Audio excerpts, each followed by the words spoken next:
好啦，咁而家就講下 giant ionic structure 嘅 properties 啦。咁佢哋有啲咩物理嘅性質咧 ？physical properties。咁主要嚟講咧，第一佢哋嘅熔點同埋沸點都係好高嘅。因為咧，如果當我哋咧要將佢融化啦，同埋將佢咧沸騰嘅時候咧，我哋係需要破壞佢哋好強嘅 ionic bond。OK， 所以 ionic energy is required to overcome the strong ionic bond。OK， 咁所以咧係要用好多能量嘅，所以熔點沸點都係好高啦。第二啦，佢哋第二個性質就係咧，佢哋係會溶喺咧 soluble in water。OK，but insoluble in non-aqueous solvent。咁意思就係咧，譬如一啲水溶劑嘅話咧，其實呢啲離子化合物咧係大部分都會溶喺水溶劑裏邊嘅。咁點解咧？就因為啦 ，a strong attraction exists between iron and sodium chloride and water molecule。原來咧，其實水嚟講咧好特別嘅，佢係一個有少少 polar 極性嘅狀態啦。咁極性嘅意思即係代表呢度有負啦，有正啦。咁同咧ionic compound裏邊咧有負有正咧都係好相似嘅。咁所以咧離子化合物咧佢係可以溶喺水裏邊嘅。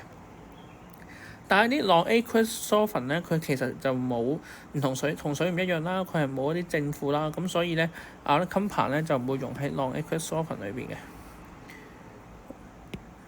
好啦，咁第三點咯喎，呢點都好重要噶，我成日都會問到嘅。佢好特別嘅，佢喺一個 they conduct electricity when molten or in aqueous solution。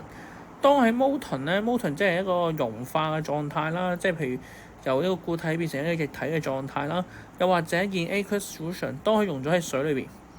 咁咧原來咧呢啲咧 ion 咧，當佢咧喺 molten stage 或者喺 aqueous solution 裏邊咧，佢係可以咧 mobile 嘅。mobile 意思即係可以自由移動咁解啦。OK， 咁佢自由移動嘅話咧，當佢通電嘅話咧，佢就會由正咧就會向負被負吸引啦，負又俾正吸引啦，咁有個流動咧，咁產生咗電流出嚟㗎。咁同要記住啦，喺固體嘅時候咧，因為咧佢哋啲 ion 咧就會係俾個 ionic bond 啦固定咗一個位置啦，咁就冇一個導電性嘅。好啦，第四啦，佢哋好堅硬啦，但係佢好易碎啊。They are hard but brittle。咁意思點解咧？就因為咧，其實佢咁堅硬原因就因為咧，佢哋全部都係held together by strong ionic bonds， 被強嘅離子鍵固定咗啦。但係咧，如果當俾壓力佢嘅時候咧 ，when under stress， 當佢推埋一邊嘅時候咧，佢發現咧原來 cation ion 同 cation ion 之間咧會黐埋一齊啊。咁你如果正相同嘅電荷咧，相同嘅 charge 黐埋一齊嘅時候咧，就會產生一個叫做 repulsion 啦，排斥。咁就會令到咧佢就會分開㗎啦，碎裂開啦。咁所以解釋得到點解佢堅硬得嚟又易碎啦。